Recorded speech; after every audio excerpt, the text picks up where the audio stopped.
जैसा कि आप लोग प्रीवियस वीडियो में पढ़ चुके हैं कि मैट्रिक्स क्या होता है और उसके बेसिस पे हम लोगों ने डिटर्मिनेंट को डिफाइन किया था। That what was our determinant.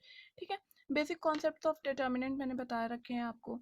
Determinant of order 1 क्या था वो बताया था, डिटर्मिनेंट ऑफ ऑर्डर 2 क्या था ये बताया था। Next we are going to discuss about determinant of order 3। ठीक है, तो आते हैं डिटर्मिनेंट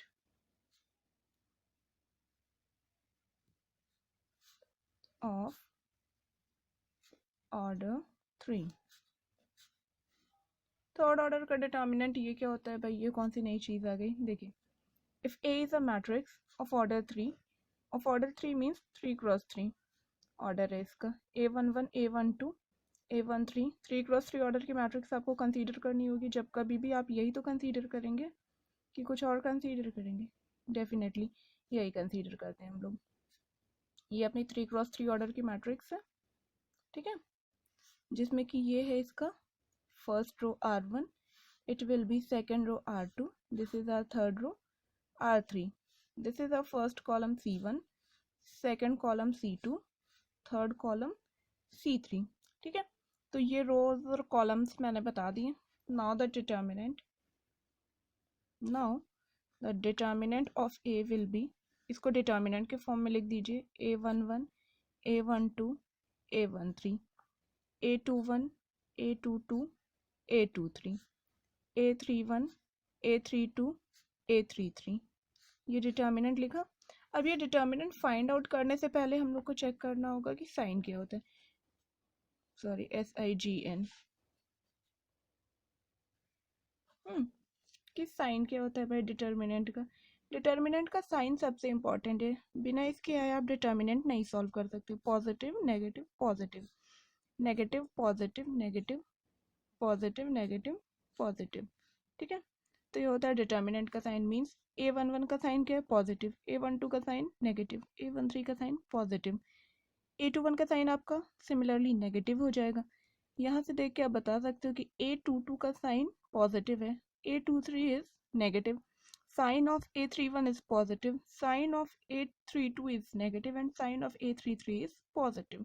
ठीक है, तो जैसे सबसे पहले इसको रो और कॉलम दोनों के अलोंग एक्सपेंड कर सकते हैं, तो एक्सपेंशन अलोंग फर्स्ट रो सीखते हैं। Expansion along first row means R1 के अलोंग एक्सपेंशन क्या होगा वो देखने वाली चीज़ है। कोई मैट्रिक्स कंसीडर कर लीजिए। Let A is equals to, first row में 1 0 0 2 4 6 -2 -1 -7 ले लिया। देयरफॉर डिटर्मिनेंट A और determinant A is equals to, determinant form में लिखिए 1 2 -2 0 0 4 6 -1 -7, इजंट इट। अब चलिए भाई इसका डिटर्मिनेंट निकालते हैं। कैसे निकालेंगे, 1 को लिखिए, 1 को लिख दिया। उसके बाद 1 जिस रो में और जिस कॉलम में उसको हाइड कीजिए। इस कॉलम को हाइड करिए पूरा, इस रो को हाइड कीजिए। मतलब इस रो को हाइड करिए, इस कॉलम को हाइड किया। जितने भी जो भी एलिमेंट दिख रहे हैं जिस डिटर्मिनेंट के फॉर्म में, अब 2 क्रॉस 2 की डिटर्मिनेंट आपको दिख रही है, ये 2 क्रॉस 2 की डिटर्मिनेंट लिख दीजिए। 4 -1 6 -7, तो यहाँ पे लिखिए 4 -1 6 -7 विद साइन ऑफ ए का साइन पॉजिटिव था। फिर है नेक्स्ट बी का, सॉरी A11 का साइन पॉजिटिव था, A12 का साइन नेगेटिव, टाइम्स 0। 0 में कुछ भी मल्टीप्लाई करेंगे वो 0 हो जाएगा, लेकिन फिर भी मैं बता देती हूँ कि इस 0 के लिए आप सेकंड कॉलम हाइड करेंगे और फर्स्ट रो हाइड करेंगे। ठीक है, इसके थ्रू एक्सपेंशन करने के लिए क्या क्या लिखना होगा, 2 -2 6 -7, 2 -2 6 -7 प्लस 0। इस 0 का साइन पॉजिटिव है, ये देख लीजिए यहाँ पे पॉजिटिव साइन दिख रहा है ना ये। ठीक है, तो ये 0 जिस रो में आ रहा है वो रो हाइड कर लीजिए, जिस कॉलम में आ रहा है वो कॉलम हाइड कर लीजिए। क्या डिटर्मिनेंट दिख रहा है, 2 -2 4 -1, 2 -2 4 -1 लिख दिया। चलिए भाई अब क्या आ गया, +1 times 4 7 28 minus minus plus 6 1 6 minus ये पूरा टर्म 0 प्लस ये पूरा टर्म 0, 0 से कुछ भी मल्टीप्लाई करिएगा आप क्या आएगा, अल्टीमेटली यू विल गेट 0। ठीक है, तो ये क्या आ जाएगा भाई, माइनस ऑफ 22, ये आपके डिटर्मिनेंट की वैल्यू हो गई। अब फिर हमें पढ़ना है expansion along first column. Next है अपना एक्सपेंशन अलोंग फर्स्ट कॉलम। फिर से मैट्रिक्स कंसीडर कर लीजिए, मैट्रिक्स ए कंसीडर की ऑफ ऑर्डर 3 1 0 0, ये कॉलम लिया, -1 4 0 -6 7 4, ये अपना मैट्रिक्स लिखा। नाउ डिटर्मिनेंट ऑफ ए और this is equals to, determinant के सिंबल में लिखिए 1 0 0 -1 -6 4 7 0 4, लिख दिया। चलिए भाई अब देखिए C1 के अलॉन्ग एक्सपेंशन करना है ना, तो इसका साइन पॉजिटिव +1, ये जिस रो में जा रहा है और जिस कॉलम में जा रहा है उसको हाइड कर लीजिए, जो डिटर्मिनेंट देखिए लिख दीजिए 4 0 7 4 4 0 7 4। इस एलिमेंट का साइन होता है नेगेटिव -0 टाइम्स। अब ये वाला रो हाइड कर लीजिए और फर्स्ट वाला कॉलम हाइड कर लीजिए, -1 0 -6 4, क्या आया, -1 0 -6 4, प्लस इस एलिमेंट का सिग्नेचर साइन क्या होता है, पॉजिटिव। देखिए plus minus plus minus plus minus plus, ठीक है, इसका साइन क्या है, प्लस। 0 टाइम्स इस पूरी की पूरी रो को हाइड करिए और ये वाला कॉलम हाइड करिए, क्या आया, -1 4 -6 7, लिख दीजिए -1 4 -6 7। ठीक है, अब क्या आ गया अपने पास, +1 टाइम्स, इसको सिंप्लीफाई कीजिए, 16 -7 इंटू 0 0 हो जाएगा, माइनस जो कुछ भी आएगा वो 0 से मल्टीप्लाई होके 0 हो जाएगा और इधर भी 0 से मल्टीप्लाई होके 0 हो जाएगा। ये क्या आ गया भाई आपका 16 आपका इस डिटर्मिनेंट की वैल्यू हो गई। अब आते हैं नेक्स्ट प्रॉपर्टीज ऑफ डिटर्मिनेंट पे। तो भाई आते हैं अपनी प्रॉपर्टीज ऑफ डिटर्मिनेंट्स पे। डिटर्मिनेंट की प्रॉपर्टीज क्या होती हैं, number 1, if R I is equals to 0, कोई भी पूरी की पूरी रो 0 हो रही है या पूरा का पूरा column C I is equals to 0 for any I, ठीक है, this implies that determinant or determinant of that matrix will be 0। For example आप 2x2 ऑर्डर की मैट्रिक्स के लिए उसका डिटर्मिनेंट लिखिए, जैसे मैट्रिक्स 0 0 1 2 लिखा, उसका डिटर्मिनेंट ये हो जाएगा। ठीक है, ये मैट्रिक्स पहले लिख लीजिए, matrix A is equals to, proper लिखिए, matrix A is equals to this, then determinant of A will be, determinant form में लिखिए 0 0 1 2। तो एक्सपेंशन बताया था, एक्सपेंशन या फिर determinant of order 2, determinant of order 2 find out करने का ट्रिक क्या था, 2 को इस एलिमेंट से मल्टीप्लाई कीजिए और 1 को इससे, तो 0 इंटू 2 माइनस 1 इंटू 0, क्या आ गया भाई, 0 आ गया ना। तो प्रॉपर्टी के अकॉर्डिंग मैं डायरेक्ट आपको बता रही थी कि फर्स्ट रो 0 है, सॉरी फर्स्ट कॉलम 0 है, that's why it's value will be 0। ठीक है, इसी तरह से अगर आपके पास कोई भी डिटर्मिनेंट लिखा हुआ है 0 0 0 1 2 9 3 6 -7, इट्स वैल्यू विल बी 0। ठीक है, by using first property. Come to the next, अच्छा रुक जाइए, रो बता दिए, एक कॉलम भी देख लीजिए, एक एग्जाम्पल था, एक और एग्जाम्पल देख लेते हैं, जैसे 1 2 9 0 0 0 3 -7 -5, ये है, इट विल बी 0। यहाँ पे रीजन क्या था, since r1 is equals to 0, यहाँ पे since c2 is equals to 0, कोई भी r1 r2 r3 r4 कोई भी r आपका 0 हो सकता है, पर्टिकुलर रो, कोई भी पर्टिकुलर कॉलम 0 हो जाएगा, तब मैट्रिक्स की वैल्यू, सॉरी उसके डिटर्मिनेंट की वैल्यू 0 हो जाएगी। Come to the next property which is property number 2। अगर आपके पास कोई मैट्रिक्स है, ठीक है, उसमें कोई दो रो या कॉलम दोनों की वैल्यू सेम आ रही है, means if ri is equals to rj और Ci is equals to Cj for any I and j where I is not equals to j, तो ये इम्प्लाई करेगा this implies that determinant of that matrix will be 0. ठीक है.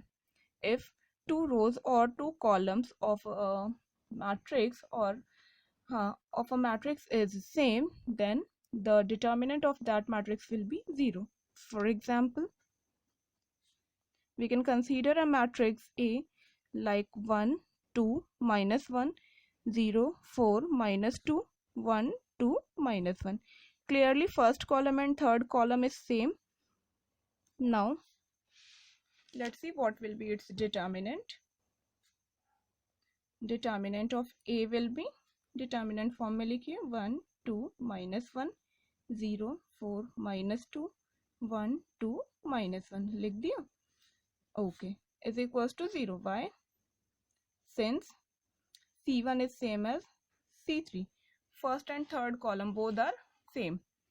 ये first example था, तो second example ले लीजिए. एक कोई मैट्रिक्स है जिसके दो रो आइडेंटिकल ले लेते हैं. 1 0 4 minus 6 5 minus 9 1 0 4. देन इस मैट्रिक्स का डिटर्मिनेंट क्या हो जाएगा भाई, देख के बताइए. Determinant of A will be, determinant form में लिखिए 1 minus 6 1 0 5 0 4 minus 9 4 is equals to 0. Why?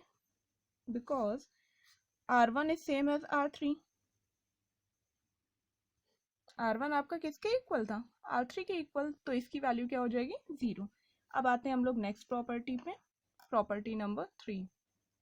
According to this property, the rows and the columns of the matrix of the determinants can be interchanged like A B C 2 4 9 X Y Z.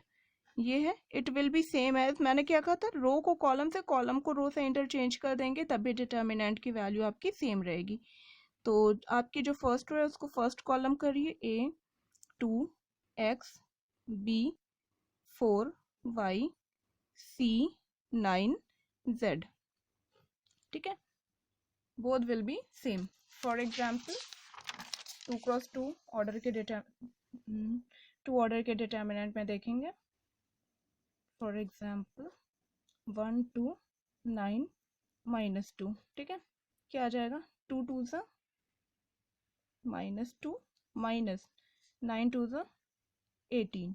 It will be minus 20. And रो को column, column को रो, 1 2 9 minus 2. अब क्या आ जाएगा भाई, minus 2 9 2 सा 18 minus 20. Both are same. This implies that these determinants are equal. ठीक है. Next आइए प्रॉपर्टी नंबर 4. अगर हमारे पास कोई मैट्रिक्स का डिटर्मिनेंट लिखा हुआ है लाइक 1 2 9 3 4 6 minus 2 1 0. ठीक है, इसके कोई भी दो आइडेंटिकल तो नहीं बोलूँगी, एडजेसेंट रो और कॉलम को हम लोग इंटरचेंज कर सकते हैं, और इंटरचेंज करने पे हमारे पास एक नेगेटिव साइन आता है. तो नेक्स्ट प्रॉपर्टी क्या थी, कोई भी एडजेसेंट रो और कॉलम को अगर हम लोग इंटरचेंज करेंगे then the sign of the determinant will be changed.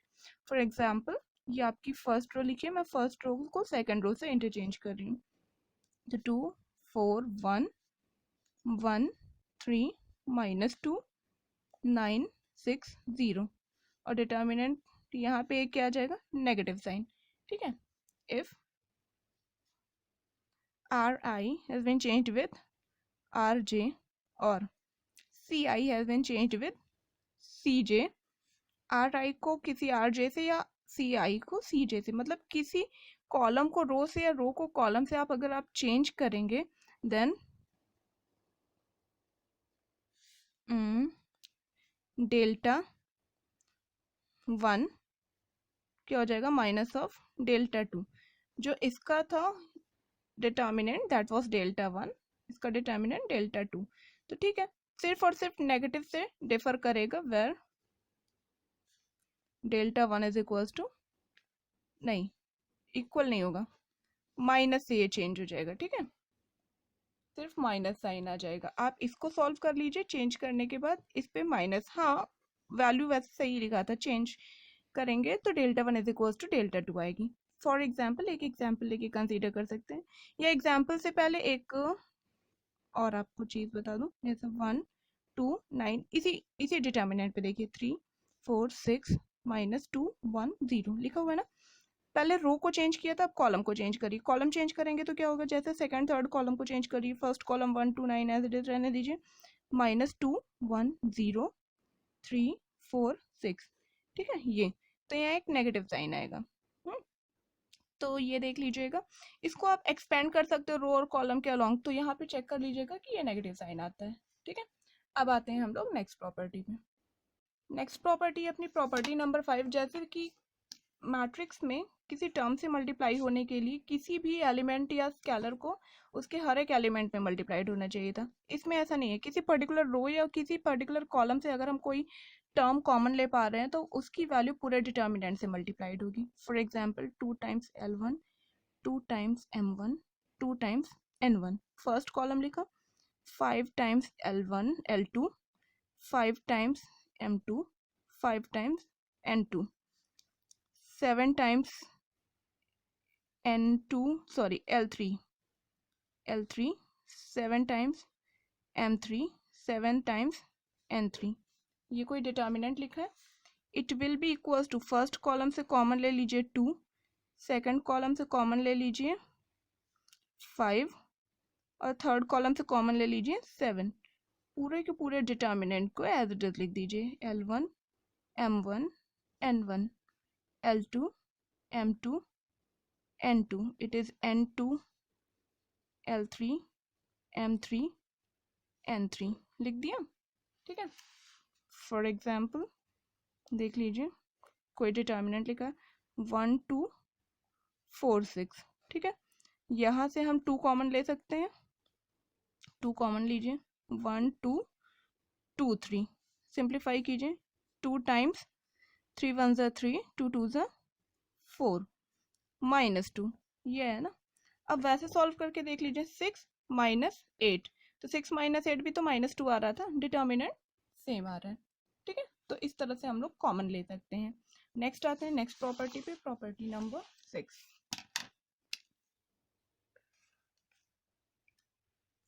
ये प्रॉपर्टी क्या कहती है भाई, अगर आपका कोई डिटर्मिनेंट लिखा हुआ है A1 plus alpha B1 plus beta C1 plus gamma,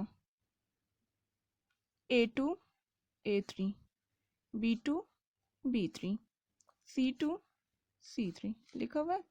it will be equals to, पहले ये वाले टर्म के साथ पूरा डिटर्मिनेंट लिखिए, फिर इस टर्म के साथ पूरा determinant, like A1 B1 C1, A2 B2 C2, A3 B3 C3 plus alpha beta gamma A2 A3 B2 B3 C2 C3। तो आप इसको इस तरह से लिख सकते हैं, ठीक है। तो एक तो ये हुआ, और ऐसा ही अगर आपके पास कॉलम में सिमिलरली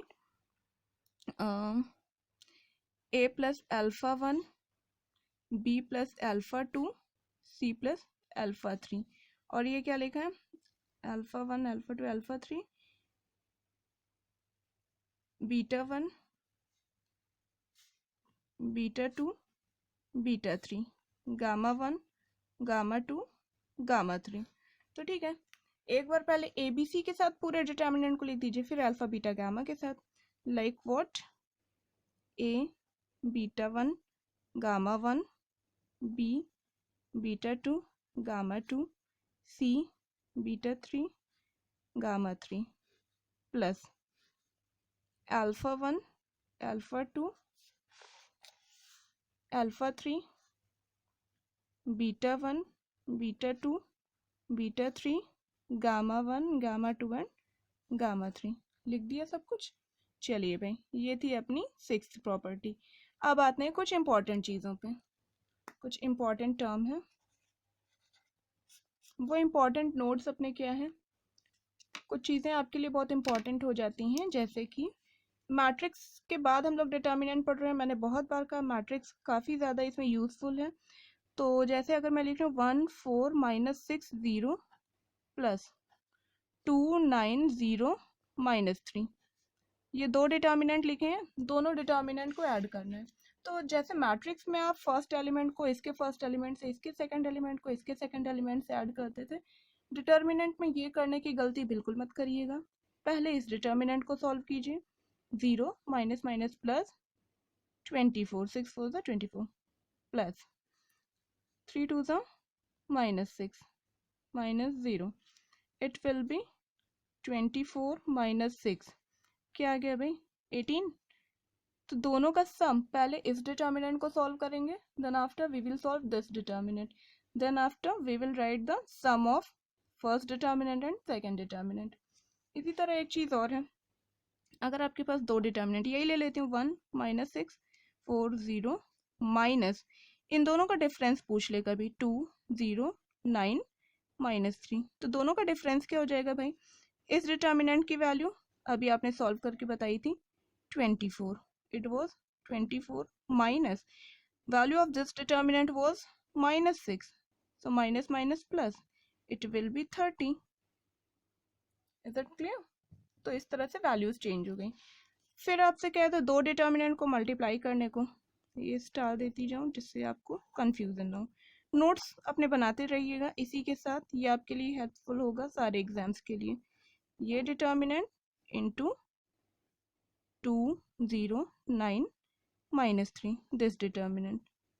तो इन दोनों का अगर प्रोडक्ट करना है तो फर्स्ट डिटर्मिनेंट की वैल्यू कितनी है भाई 24, सेकंड की वैल्यू -6, मल्टीप्लाई कर लीजिएगा, जो कुछ भी आएगा that will be your answer. ठीक है, तो बाकी की चीज़ें हम लोग नेक्स्ट वीडियो में सीखेंगे। तब तक के लिए सिर्फ इतना ही, सारी चीज़ें रिकॉल कर लीजिएगा, मैट्रिसेस वो चैप्टर फिर से रिकॉल कर लीजिएगा for your betterment. Okay, thank you.